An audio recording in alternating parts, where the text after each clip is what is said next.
Fidèle à la traditionnelle cérémonie des vœux, Michel Paquet, président de la communauté de communes de Cattenom et environ, a profité de sa mise en son et lumière pour donner le cap à suivre aux collectivités du territoire. L'homme au centre des décisions et l'environnement au cœur du territoire sont les deux lignes de conduite qui orientera le travail des commissions pour les projets à venir. Il va y avoir une crèche qui va être construite sur Étangerande. L'arrivée d'Étangerande, bien sûr, nécessite un endroit supplémentaire de ce type. Cet endroit fera 60 lits, il pourra accueillir 60 enfants et viendra compléter le dispositif avec celle de Cattenom, Rodemack et Volmerange-les-Mines et bien sûr tournera autour du RAM de Donnum. C'est-à-dire qu'on va quand même apporter un soutien aux parents pour 1045 enfants. C'est pas rien en milieu rural. Je pense qu'on doit être à la pointe sur l'ensemble de la Moselle. Après, sur tout ce qui est travaux de voirie, on a pris une décision très importante au mois de mars, qui était la prise de compétences à 100% sur l'enfouissement des réseaux sur les voiries d'intérêt communautaire. Pourquoi? Quelle était notre démarche auparavant?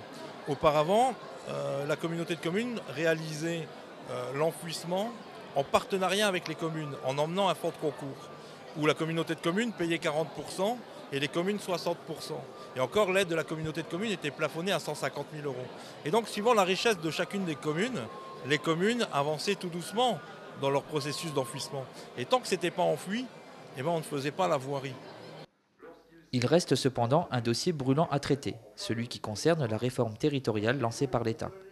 Le dressage d'une carte des intercommunalités risque de provoquer des fusions pas toujours avantageuses. C'est-à-dire que le préfet va avoir le droit éventuellement de faire fusionner des communautés de communes et d'agglos. S'il nous enlève ça, que va représenter nos villages, même le plus gros, même Étanges? Imaginons qu'on est noyé dans la masse avec Thionville, avec l'Arc-Mosellan, avec Sierck. Ça va représenter 150 000 habitants. On n'en représente que 25 000. Quel point nos élus vont avoir? On va amener à travers la centrale nucléaire une manne financière très importante, mais c'est plus sûr que ces élus-là décideront de terminer les programmes sur nos communes. Soucieux de servir au mieux l'intérêt du territoire de Cattenom et environ, on peut faire confiance à Michel Paquet et à son équipe pour mener à bien sa politique et ses projets. En témoignent les vœux 2011 spécialement dédiés à votre attention. Je présente l'ensemble de mes vœux à tous les habitants de Cattenom, bien sûr. J'extrapole un peu en les transmettant aussi à l'ensemble des gens du territoire, mais aux Cattenomois en particulier à travers cette radio locale, qui est une bonne radio et j'en suis ravi. Donc bonne année, bonne santé 2011 et surtout que nos projets soient en phase avec vos attentes.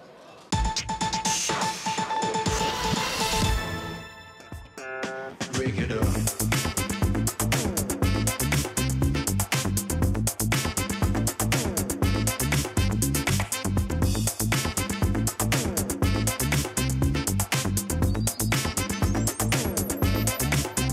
Break it up.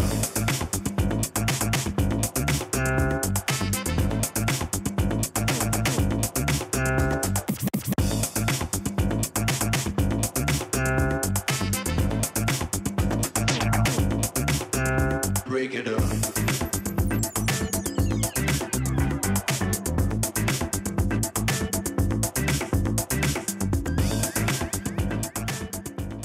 Pourquoi organiser une marche? Eh bien parce qu'il y a de la demande. Regardez, 1300 marcheurs aujourd'hui, ce n'est quand même pas rien. Donc les gens sont là et ils veulent marcher. Nous faisons partie d'un club et c'est vrai que, par exemple, à Intin, nous sommes environ une centaine de membres, ce qui n'est pas mal quand même pour un petit village.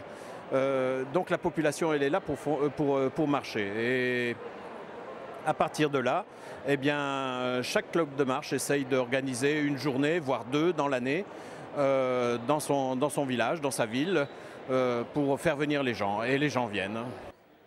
Le club de Intin franchit donc une fois par année la Moselle pour s'associer à Cattenom Loisirs Culture et proposer une marche IVV autour de notre commune.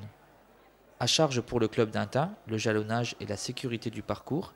À charge de CLC, l'organisation de la restauration au gymnase.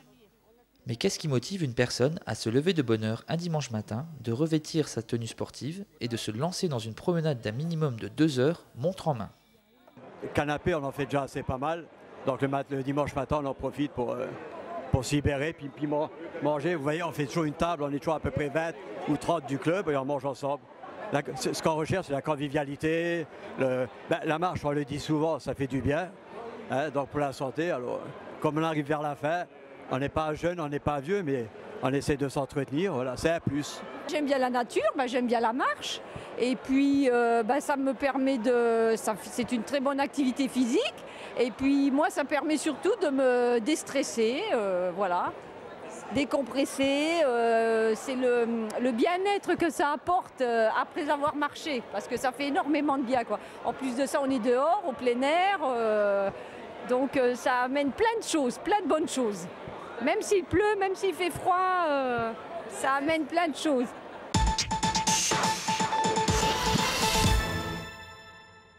Dans le cadre d'une petite manifestation, on se produit à la maison de retraite.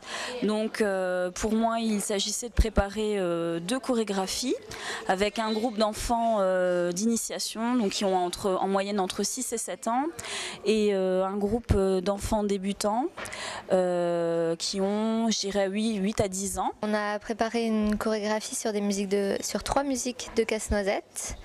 Donc une musique où ça sera les petites filles avec Clara, une musique des Casse-Noisette et la musique finale avec tout le monde. 8 ans de moyenne d'âge pour les danseuses contre 85 ans pour les pensionnaires de la résidence. C'est pratiquement un siècle qui sépare ces 2 générations, ce qui donne encore plus de valeur à l'animation réalisée par Cattenom Loisirs Culture. Contrairement à nos autres spectacles, oui, c'est vraiment la première fois et dans un genre de lieu où il y a des personnes âgées et de même où il n'y a pas toute l'école de danse qui se produit et en fait c'est la première fois que des toutes petites se produisent comme ça toutes seules. Manifestement ravi de combler ce vide temporel grâce à quelques pas de danse, cette expérience est une des nombreuses initiatives d'animation qui se multiplient depuis l'arrivée de la nouvelle directrice de la résidence d'automne.